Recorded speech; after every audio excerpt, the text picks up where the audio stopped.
Okay, Rachel, let's have a look at the two videos. First up is the deadlift. I think this is your conventional deadlift, not sumo. Okay, yeah. So on the first rep, and I don't think you did this on the second and the third, you tended to lift up from the lower back first. So if you see on your first rep, the lower back moves first. But once again, you didn't do this on the second and the third set. I don't believe so. Maybe it was just a mistiming. Yeah, the second and the third look good. But just keep that in mind. So always try to push from the ground. I always say push the earth away. And by the way, I'm not here to get in the way of your trainer or anything. I'm just giving like rehabilitation cues, especially with people with low back pain, cues to look out for today, which you can take into your training going forward. So yeah, the first point is just keep in mind not to lift up from the lower back. Always try and drive from those legs first. I do not hear the video, so I don't hear if you're bracing or not. So I'm just going to speak as if I don't know if you're doing it, that core bracing. So if I pause here before you lift, so here I'm not too sure if you're taking a big diaphragmatic breath.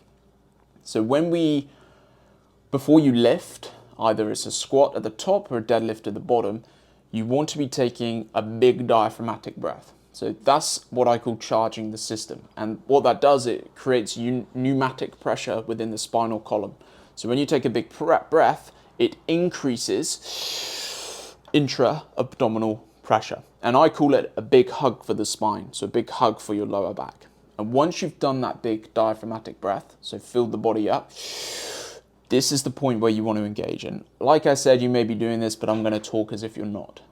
When you've got that engagement of the breath, that's when you engage the core with the brace. Now, a good cue is imagine someone's going to come punch you in the stomach and you have to brace to dissipate the force of that punch.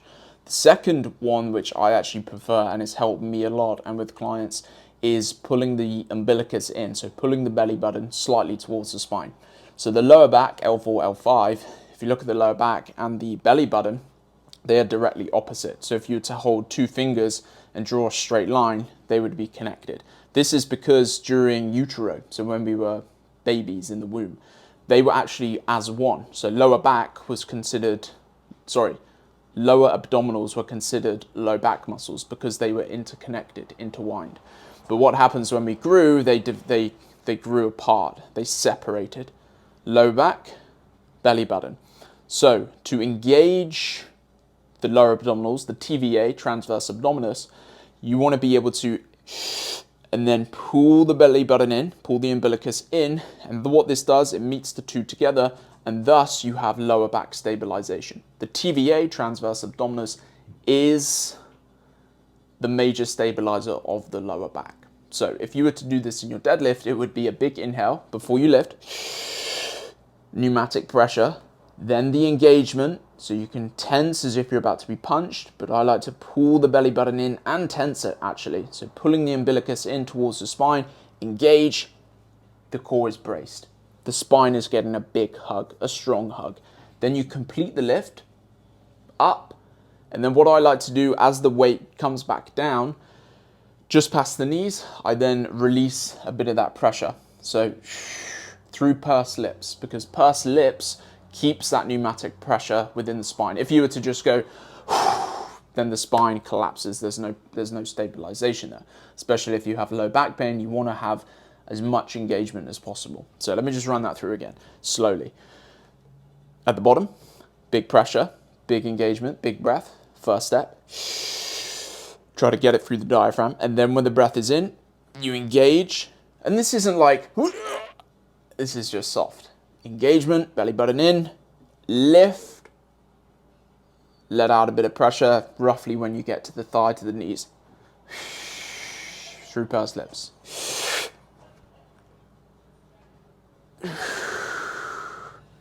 And then repeat. Okay, so it's just kind of saying that because I didn't hear the bracing and the core engagement. So I'm just saying that as if you weren't doing that already. And yeah, the lift looks great. I mean, you're very strong. All I would say is drive from the legs. Imagine you pushing the world away. Try to keep that head maybe a little further down, and imagine someone's pulling the strings, the top of the head towards the wall or whatever you're facing, as opposed to facing up. So a good thing to think about there is imagine your head's there and a string is pulling it, so this as if the neck and the spine is getting longer, as opposed to up or too far down. And then another cue, I'm just talking as some good cues to focus on. And then a good cue with the bar is the bar never wants to be slack. You got a great bar position there with the hands, and just tuck in. Imagine someone's coming to weirdly tickle your armpits. So someone's coming behind you and you're trying to get rid of that tickle. Nice engagement there, getting the lats involved. So imagine someone's coming to tickle you behind, you engage that, okay? And then that nice neutral spine. If there's a bit of a rounding, I do believe that as long as that core is braced, like we just spoke about, the pneumatic pressure, then you can get away with a little bit of rounding. But you always want to keep that spine emphasized, being neutral. Okay, cool. Hopefully you're still with me. Then the second one, I did ask if you do squat from a Smith machine usually, but you said you don't, so that is great. I won't pick that. Again, I can't see anything wrong with the squat.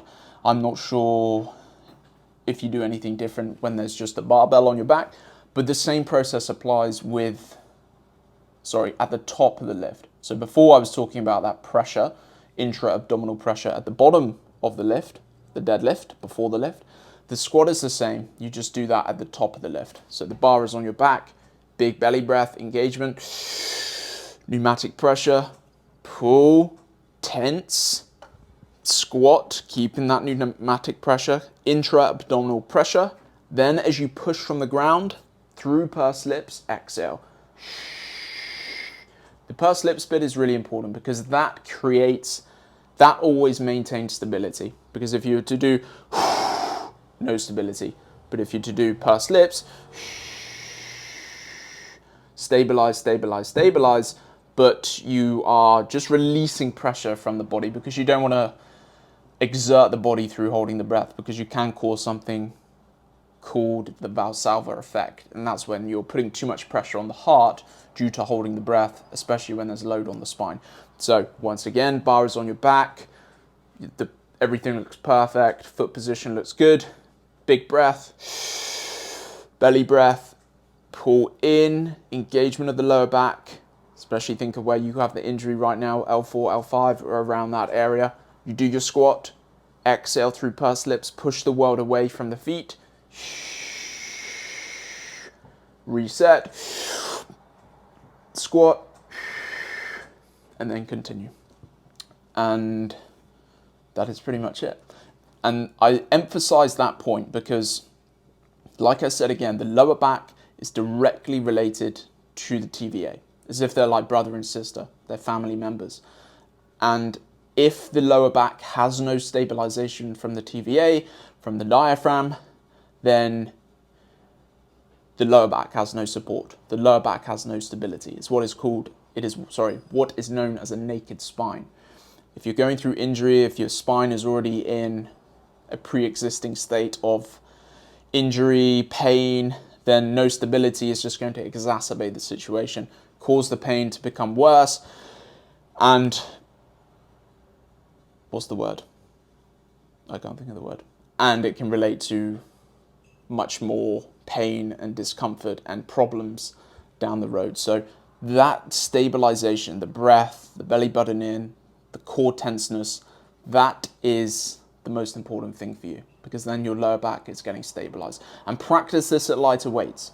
Practice this at lighter and then move up to the heavier, but always focus on that stabilization. And time again, when I've done this with clients, low back pain with heavy lifts starts to get much better. And that's what we want, back on your feet with less pain, and to build your confidence that you can start to lift heavy again without having to worry about the pain, because pain is debilitating. And when you're doing the lift, it's like, am I going to be painful, or is it going to be painful? Do the lift. You're always on edge. So our goal is to get you to a place of no pain, so there is no stress or anxiety related to getting to the gym, because we want to go to the gym pain-free and actually enjoy our workouts, as opposed to worrying if the pain's going to get worse or if we're going to injure ourselves. So yeah, that is all. The key takeaway, intra-abdominal pressure, pull, intense, not intense, tense, whichever the lift it is, deadlift, exhale,